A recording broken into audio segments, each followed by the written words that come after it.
Hello everyone, Radhe Radhe. आप सभी का हमारे चैनल में बहुत बहुत स्वागत है। 365 बाती किस प्रकार बनाई जाती है एक बाती के रूप में। तो मैंने जो कलावा लिया है उसमें 5 धागे थे। 5 धागे वाले कलावे का यहाँ पे यूज किया है और कलावे को 73 बार जो है ना इस तरह से मैं उंगलियों पर लपेट लूंगी। तो 73 बार आपको लपेटना है। जब 73 का 5 में आप गुणा करोगे ना तो 365 होते हैं।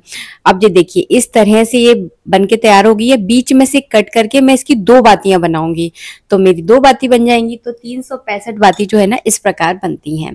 तो बहुत ही इजी है, आप इजीली बना लोगे, इसमें कुछ नहीं है। मैंने यहाँ पे कलावा का यूज किया है।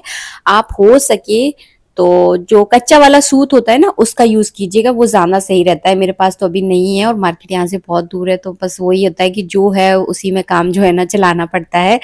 तो इसी तरह से जो है ना मैं बनाऊंगी 5 बातियां। 365 की 5 बातियां बनाऊंगी। कम से कम 5 365 बातियां आपको जरूर दान करनी चाहिए। और कहाँ कहाँ दान करनी चाहिए ये मैं आप लोगों के साथ शेयर कर रही हूँ, तो ध्यान से आप वीडियो को देखिएगा। तो इस तरह से जो है ना सारी बातियां आप तैयार कर लें और इनको जो है ना नारियल के अंदर जलाया जाता है। जो सूखा वाला नारियल होता है ना वो आपको लेना है। तो हमारे यहाँ सूखा वाला, हमारे यहाँ कोई भी नारियल हो, औरतें कभी नहीं काटती उसको उसको जो है ना आदमी ही फोड़ते हैं। तो यहाँ पे पंडित जी बैठे हुए थे, पाठ कर रहे थे, तो मैंने उनको बोला कि आप इसे बीच में से कट कर दो। तो बीच में से जो है ना इस तरह से आपको एक सा कट कर लेना है इसको। अगर आपके पास नारियल नहीं है तो जो बड़ा वाला दीपक होता है उसमें भी आप 365 बाती की एक बाती आप जला सकते हैं। ऐसा नहीं है, जरूरी नहीं है कि नारियल होना बहुत जरूरी है। अगर नहीं है तो बड़े वाले दीपक में भी आप ऐसे भी जला सकते हैं। मेरे पास नारियल रखे हुए थे इसलिए मैं यहाँ पे नारियल का यूज कर रही हूँ। तो आपको 2.5 नारियल लेना है, क्योंकि एक में से 2 हो जाते हैं तो 5 इस तरह से नारियल तैयार हो जाएंगे।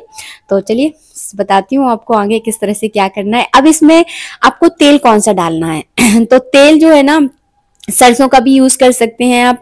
नारियल का तेल है तो वो भी यूज कर सकते हैं। अगर तिली का तेल है तो उसका भी आप जला सकते हैं। और घी का भी अगर जलाना चाहते हैं तो वो भी आप जला सकते हैं। तो अपनी श्रद्धा के अनुसार देख लिया, अपने हिसाब से देख लिया, आपके पास जो चीज पर्याप्त हो उसे जलाएं। और इन दीपकों को बहुत ज्यादा तेल से और घी से नहीं भरा जाता, क्योंकि सूखे नारियल है, नारियल का अपना खुद का तेल होता है। अगर आप इन्हें ज्यादा भर दोगे तो फिर जो बाती जलती है ना उसमें तेल फैलता है। तो बस इसको थोड़ा कम भरिएगा। भरते समय इस बात का ध्यान रखना है आपको। मैं सब में इस तरह से बाती लगा दूंगी। मैंने आज 4 बातियां यानी 4 दीपक तैयार किए हैं। 365 बाती के दीपक हैं ये। और इनमें जो है ना इस तरह से सरसों का तेल भर दूंगी। दोनों तरफ से आपको बाती को अच्छे से गीला कर लेना है। अगर आपको लगता है कि आपकी बाती इधर उधर फैल रही है तो आप एक थोड़ा सा कलावा लेकर अच्छे से इन बातियों को बांध भी सकते हैं, अगर बांधना चाहते हैं तो। मैंने नहीं बांधी है क्योंकि कलावा तो वैसे भी एक दूसरे से चिपक ही जाता है। और आपको सूती कलावा लेना है। सूती कलावा की बाती बहुत अच्छे से जलती है। बस पहला दीपक आपको अपने घर के मंदिर में जलाना है। तो कब जलाया जाता है इस बात का ध्यान से सुन लीजिए आप। एकादशी से लेकर पूर्णिमा तक आप चाहें तो सूर्य उदय होने से पहले इस दीपक को जला सकते हैं, आप चाहें तो सूर्य अस्त के बाद जला सकते हैं। तो पंच भीको इसे पूजा बोलते हैं। 5 दिन की ये विशेष पूजा होती है। तो 5 दिन में आप किसी भी दिन जब आपके पास पर्याप्त समय हो, सूर्य उदय होने से पहले या सूर्य अस्त होने के बाद जो है ना दीपदान आपको करना है। तो पहला दीपक आपको अपने घर के ठाकुर जी के सामने जलाना है। दीपक का पूजन कर दें और इस तरह से उसके सामने जल जरूर अर्घ दें, इस बात का ध्यान रखें।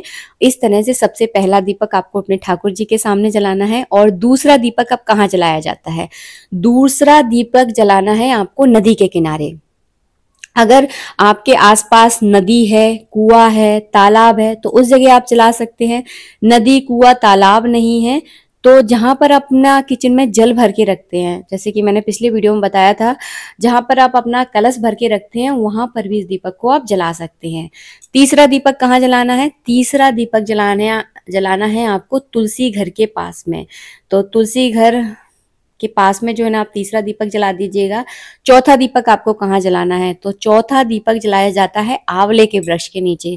कार्तिक के महीने में आंवले की वृक्ष की पूजा बहुत ज्यादा फलदायी है, तो आंवले के नीचे आप दीपदान जरूर करें। दीपक यही रहेगा, लेकिन 365 वाला दीपक आंवले के वृक्ष के नीचे जरूर जलाएं। चौथा दीपक कहाँ जलाना है? चौथा दीपक जलाना है आपको अपने घर के दरवाजे की दहली पे और दाहिनी तरफ जलाना है। ठीक है। पांचवा दीपक कहाँ जलाना है? तो पांचवा दीपक जलाया जाता है पीपल के वृक्ष में, क्योंकि पीपल के वृक्ष में भगवान विष्णु का वास होता है और माता लक्ष्मी भी वहां पर आती हैं। तो पीपल के वृक्ष के नीचे आप दीपदान जरूर करें। तो ये हो गए पांचों दीप। 365 बाती के आपको दीपक बनाने हैं और 5 दीपक इस तरह से दान अगर आप करते हैं, एकादशी से लेकर पूर्णिमा तक किसी भी दिन कर सकते हैं इनमें से, लेकिन करना आपको सूर्य अस्त के पहले है या फिर सूर्य अस्त के बाद। बस इस बात का विशेष ध्यान रखिएगा।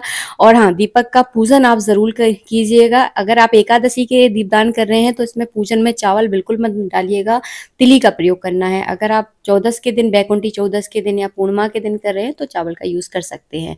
मिलेंगे नेक्स्ट वीडियो में। वीडियो अच्छा लगा हो तो प्लीज लाइक कर दीजिएगा। बहुत ही सरल विधि है, कोई ज्यादा कठिन नहीं है। और ये पांचों दीपक आप दान जरूर कीजिएगा, बहुत ज्यादा फायदेमंद होते हैं। कहते हैं कि विशेष अगर आपकी मनोकामना है तो वो भी पूरी होती है। मिलेंगे नेक्स्ट वीडियो में। राधे राधे।